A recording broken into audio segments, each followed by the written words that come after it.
بسم الله الرحمن الرحيم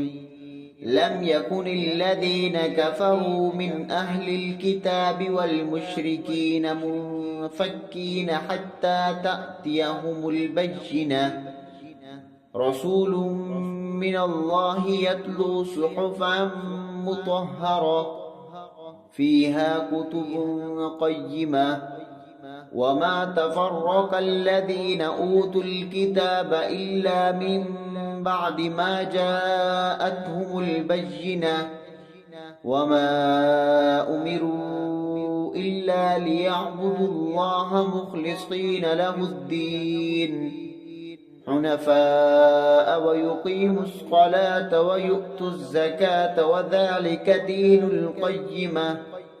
إن الذين كفروا من أهل الكتاب والمشركين في نار جهنم خالدين فيها أولئك هم شر البرية إن الذين آمنوا وعملوا الصالحات أولئك هم خير البرية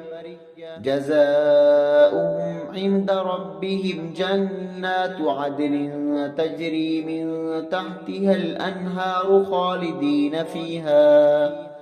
خالدين فيها